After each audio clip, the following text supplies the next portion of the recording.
Giuseppe Morello and the birth of the New York Mafia. Giuseppe Morello was born with a deformity in his right hand, with misshapen fingers. Because of this, he earned the nickname the Clutch Hand. Even in his homeland of Italy, he was involved in criminal activities including not only murder, but also counterfeiting. After emigrating to the United States, he continued his criminal enterprises by directly engraving counterfeit currency plates and illegally printing US dollars. Morello's counterfeit bills were sold at a rate of 20 to 35 cents per dollar, generating immense profits. Some reports suggest that the total value of the counterfeit money he produced reached as high as $100,000. However, his criminal activities were not limited to counterfeiting. Morello began forming a structured mafia organization, expanding into kidnapping, illegal saloon operations, extortion, and any business that promised financial gain. To ensure his success, he resorted to ruthless tactics, including murder and brutal violence. Italian immigrants, though victimized by such crimes, were reluctant to seek help from law enforcement due to their deep mistrust of the government and the police. Instead, they often chose to resolve issues within their own community, allowing organized crime to flourish. Then on April 14, 1903, a shocking event occurred on East 11th Street in New York. The body of a man was discovered stuffed inside a barrel. The victim was a member of Morello's mafia group. The fact that even insiders were not safe from execution solidified the Morello family's fearsome reputation. The police arrested 12 suspects, including Morello, but none of them cooperated, and due to a lack of evidence, all were released. After this incident, the Morello family became even more notorious, instilling fear throughout the immigrant community. Prohibition and the rise of the mafia. In 1920, the enactment of prohibition in the United States presented the mafia with a golden opportunity.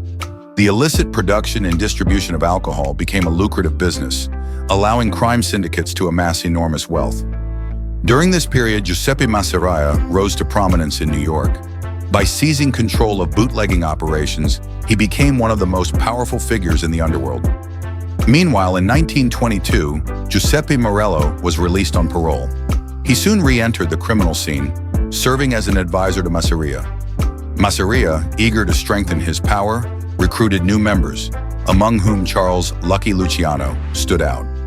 Recognizing his potential, Masseria made Luciano one of his closest associates, entrusting him with key responsibilities. To become an official member of the mafia, one had to undergo an initiation ritual.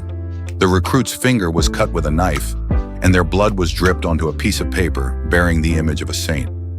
After swearing allegiance, the paper was set on fire in their hand as they recited, "If I betray, may I burn in hell." This ritual ensured unwavering loyalty among members. The Castellamarese War and the reorganization of the Mafia Masseria aspired to dominate the entire New York Mafia. However, his greatest rival was Salvatore Maranzano, a Sicilian mobster. Maranzano, who once studied at a seminary with hopes of becoming a priest, ultimately chose a different path, one that led him to the top of the criminal world. His intelligence and linguistic skills helped him rapidly expand his influence, making him a formidable contender for power. This rivalry erupted into an all-out war known as the Castellamarese War. The conflict began when Masseria launched an attack on Maranzano's organization. From 1930 to 1931, a series of assassinations swept through New York, plunging the mafia world into chaos. During this war, Giuseppe Morello, who had been serving as Masseria's advisor, was gunned down. At this critical moment, Charles Luciano made a pivotal decision that changed the course of the war.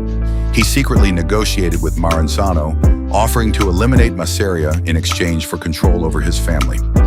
In April 1931, Masseria dined with Luciano at an Italian restaurant in Brooklyn.